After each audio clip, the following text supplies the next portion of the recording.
To political మిర్చి. Operation Daggubati మొదలు పెట్టారట చంద్రబాబు. దగ్గుబాటి వారసుడు హితేష్ ఓటమికి స్కెచ్ గీస్తున్నారట టీడీపీ అధినేత. ఇంతకీ చంద్రబాబు వ్యూహం ఏంటి? Senior leader versus sitting MP. TRS లో సాగుతోన్న ఈ సమరానికి అధిష్టానం ఇవ్వబోతున్న ముగింపు ఏంటి? మల్కాజ్గిరి ఎంపీ కాస్త మేడ్చల్ ఎమ్మెల్యే అయిపోయారు. మరి అక్కడ గులాబీ దళం బరిలోకి దింపబోతున్న అభ్యర్థి ఎవరు? కనిపించే రాజకీయం వెనుక కనిపించని ఎత్తులు, వ్యూహాలను మీ ముందుంచడానికి వచ్చేసింది ఇవాల్టి పొలిటికల్ మిర్చి.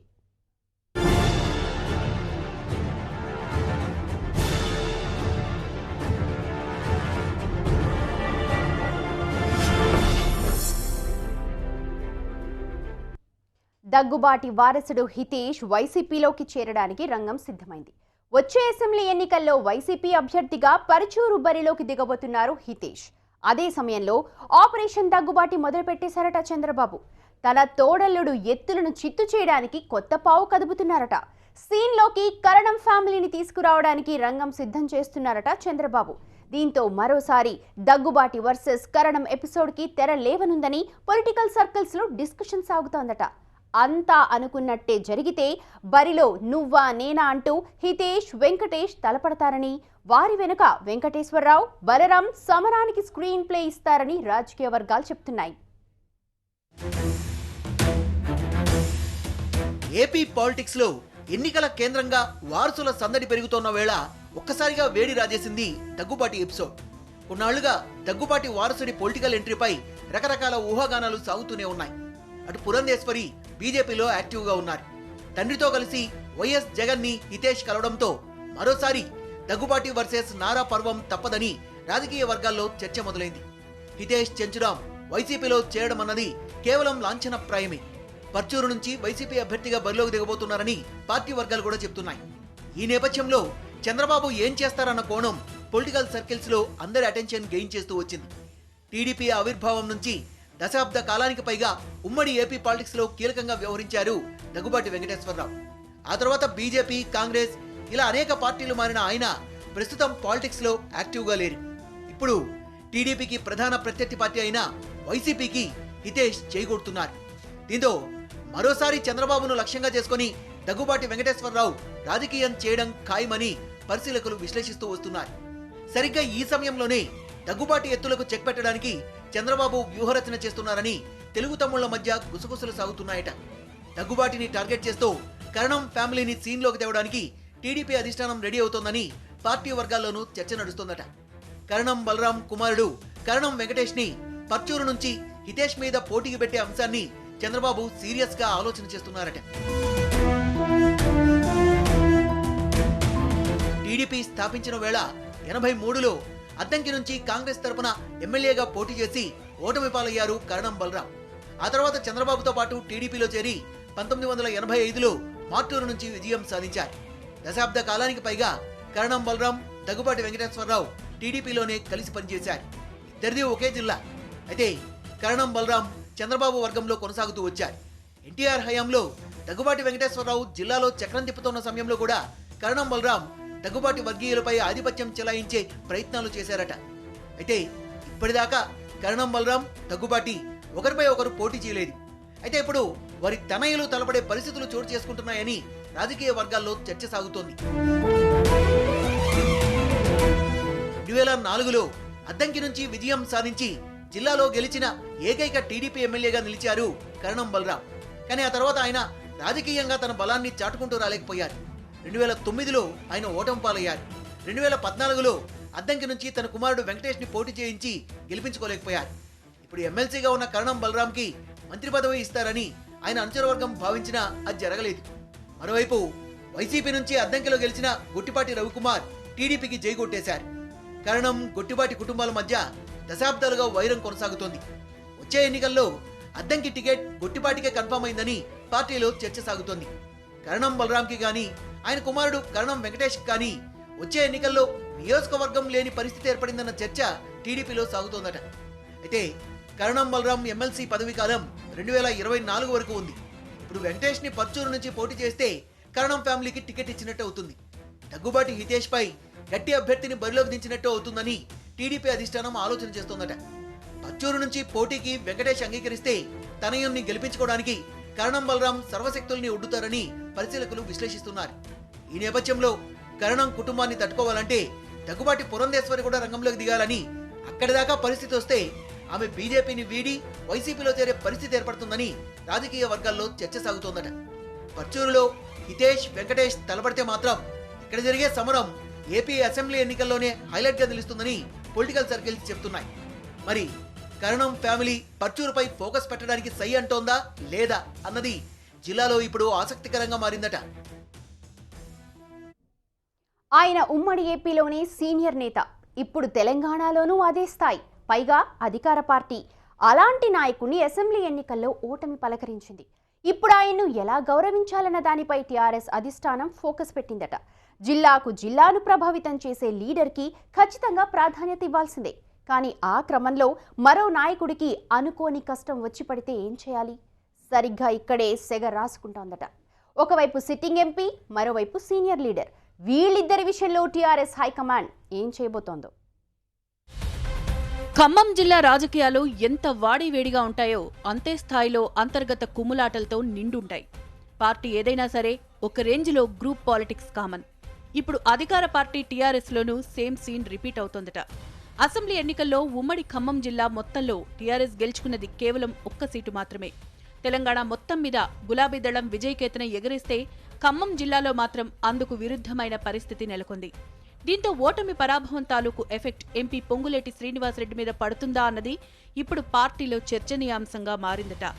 మరోవైపు తుమ్మల నాగేశ్వరరావుకి సరైన ప్రాధాన్యత ఇచ్చే క్రమంలో హైకమాండ్ చేస్తున్న ఆలోచనలు కూడా పొంగులేటికి ఎసరు పెడతాయా అన్న డిస్కషన్ నడుస్తోందట. దీంతో పొంగులేటికి తుమ్మల పొగ పెడతారా అన్న లైన్ పొలిటికల్ సర్కిల్స్ లో హల్చల్ చేస్తోందట. అసెంబ్లీ ఎన్నికల్లో ఘోర పరాభవానికి కారణం పొంగులేటి అన్న ఫిర్యాదులు అధిష్టానానికి వరసగా చేరుతున్నాయట. వైరా, సత్తుపల్లి అభ్యర్థులతో పాటు మాజీ మంత్రి తుమ్మల కూడా పొంగులేటి వైపే వేలు చూపిస్తున్నారట. తమ ఓటమికి పొంగులేటి వ్యవహార శైలే కారణమని హైకమాండ్ కి ఇప్పటికే తేల్చి చెప్పేశారట. అసెంబ్లీ ఎన్నికల బరిలో ఓటమి పాలైన నేతలతో పాటుగా కొందరు మాజీ ఎమ్మెల్యేలు కూడా పొంగులేటి శ్రీనివాసరెడ్డి మీద ఆరోపణలు చేస్తున్నారట. అటు చూస్తే సార్వత్రిక ఎన్నికలకు ఎక్కువ సమయం లేదు. ఈ నెలలోనే నోటిఫికేషన్ రానుంది. మరోవైపు మాజీ మంత్రి తుమ్మల నాగేశ్వరరావుకి ఎలా ప్రాధాన్యత ఇవ్వాలని అధిష్టానం ఆలోచన చేస్తోంది. అన్నీ కలిసి పొంగులేటికి చెక్ పెడతాయా అన్నది ఇప్పుడు చర్చనీయాంశంగా మారిందట. పొంగులేటి మీద అసంతృప్తి జ్వాలలు భగ్గుమంటున్నాయి కాబట్టి వచ్చే ఎన్నికల్లో తుమ్మల నాగేశ్వరరావుని ఖమ్మం ఎంపీగా పోటీ చేయిస్తారా అన్న చర్చ పార్టీలో సాగుతోందట. మరోవైపు తుమ్మలకు ఎంపీ టికెట్ ఇస్తారా, మంత్రి పదవి ఇస్తారా అన్న డిస్కషన్ కూడా సీరియస్ గా నడుస్తోందట. తుమ్మల నాగేశ్వరరావు కనుక మంత్రి పదవిస్తే గత ఎన్నికల్లో ఓటమి పాలైన మరికొందరు కూడా కేబినెట్లో చోటు ఆశిస్తారని, ఇది ఇబ్బంది కలిగించే పరిణామంగా మారచ్చని టీఆర్ఎస్ క్యాడర్ చర్చించుకుంటోందట. ఇలాంటి పరిస్థితి రాకుండా తుమ్మలకు తగిన ప్రాధాన్యత ఇచ్చే క్రమంలో ఆయన్ను ఎంపీగా పోటీ చేయించడం అన్న ఆప్షన్ కూడా టీఆర్ఎస్ హైకమాండ్ దగ్గర ఉందట. అదే సమయంలో వైసీపీ నుంచి ఎంపీగా గెలిచి పొంగులేటి కారెక్కారు. ఇప్పుడు ఆయనకు టికెట్ ఇవ్వకపోతే మరో సమస్య మొదలైనట్టే అని రాజకీయ వర్గాలు చెప్తున్నాయట.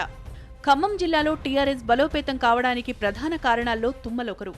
జిల్లాలో టీఆర్ఎస్ కి జవసత్వాలు లేని రోజుల్లో అంతా తానై బలోపేతం చేసుకుంటూ వచ్చారు తుమ్మల నాగేశ్వరరావు. జిల్లా వ్యాప్తంగా టీడీపీ క్యాడర్ని, ద్వితీయ, తృతీయ శ్రేణి నాయకత్వాన్ని టీఆర్ఎస్లోకి తీసుకురావడంలో ఆయన కీలక పాత్ర పోషించారు. అందుకే అసెంబ్లీ ఎన్నికల్లో ఓటమి పాలైనా ఆయన్ను గౌరవించే క్రమంలో ఎలాంటి తేడా ఉండకూడదని టీఆర్ఎస్ భావిస్తోందట. ఇక్కడి వరకు బాగానే ఉంది. కానీ ఆయనకు మంత్రి పదవిస్తే ఓడిన మరికొంతమంది సీనియర్ల నుంచి కూడా డిమాండ్ పెరుగుతుంది. అలా కాదు, ఎంపీ టికెట్ ఇద్దామా అంటే పొంగులేటిని పక్కన పెట్టాలి. అలా చేస్తే పొంగులేటి నుంచి మరో సమస్య ఎదురుకాక తప్పదని అనలిస్టులు విశ్లేషిస్తున్నారు. తుమ్మలకు టికెట్ ఇస్తే పొంగులేటి సహకరిస్తారా అన్న ప్రశ్న ఒకవైపు ఉంటే, అదే గనక జరిగితే మరి పొంగులేటిని ఏం చేస్తారన్న మరో ప్రశ్న కూడా జిల్లాలో హల్చల్ చేస్తోందట. అదే సమయంలో దించితే పొంగులేటికి ఎమ్మెల్సీ గాని, రాజ్యసభకు పంపడం గాని చేస్తారన్న వాదన కూడా పార్టీలో ప్రచారంలో ఉందట. వీటన్నింటి మధ్య ఇబ్బందులు లేకుండా ఈ వ్యవహారానికి కేసీఆర్ ఎలాంటి ముగింపు ఇస్తారన్నది ఆసక్తికరంగా మారింది. మల్కాజ్గిరి ఎంపీ మల్లారెడ్డి మేడ్చల్ ఎమ్మెల్యే అయిపోయారు. ఎంపీ పదవికి రాజీనామా చేసేశారు. అటు చూస్తే సార్వత్రిక ఎన్నికల నగారం మోగబోతోంది. 16కి 16 పార్లమెంట్ స్థానాల్లో విజయం సాధించాలని టీఆర్ఎస్ పట్టుదలతో ఉంది. ఒక్క సీటు కూడా తగ్గడానికి వీల్లేదని ఇప్పటికే కేసీఆర్ తేల్చి చెప్పేశారట. మరి మల్కాజ్గిరిలో సీనియర్ నేత సైడ్ అయిన వేళ ఆ స్థానంలో గులాబీ దళం ఎవరిని బరిలోకి దింపబోతోంది? టీఆర్ఎస్ హైకమాండ్ మనసులో ఉన్న ఆ తురుపు ముక్క ఎవరు?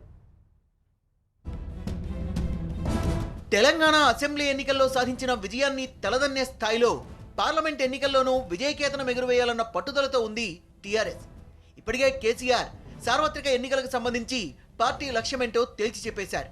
పోటీ చేయబోయే 16 ఎంపీ స్థానాలను గెలుచుకొని తీరాలని శ్రేణులకు దిశానిర్దేశం చేసేశారు. దీంతో ప్రతి ఎంపీ స్థానంలో కూడా గెలుపు గుర్రాలనే బరిలోకి దించబోతున్నారని క్యాడర్ చెప్తోంది. అదే సమయంలో మల్కాజ్గిరి ఎంపీ అభ్యర్థి ఎవరన్న చర్చ పార్టీలో జోరుగా సాగుతోందట. ఎందుకంటే అసెంబ్లీ ఎన్నికల బరిలోకి దిగిన మల్కాజ్గిరి ఎంపీ మల్లారెడ్డి మేడ్చల్ నుంచి విజయం సాధించారు. ఆయన ఎమ్మెల్యేగా పోటీ చేసి ఉండకపోతే సార్వత్రిక ఎన్నికల్లో ఆయనే అభ్యర్థిగా ఉండేవారని పార్టీ వర్గాల్లో చర్చ సాగుతోందట. కానీ స్ట్రాంగ్ లీడర్ కాస్త అసెంబ్లీకి వెళ్లిపోవడంతో మల్కాజ్గిరిలో కొత్త వారిని బరిలోకి దించాల్సిందే, ఆ అభ్యర్థి వేణుగోపాలాచారి అన్న ప్రచారం పార్టీలో నడుస్తోందట.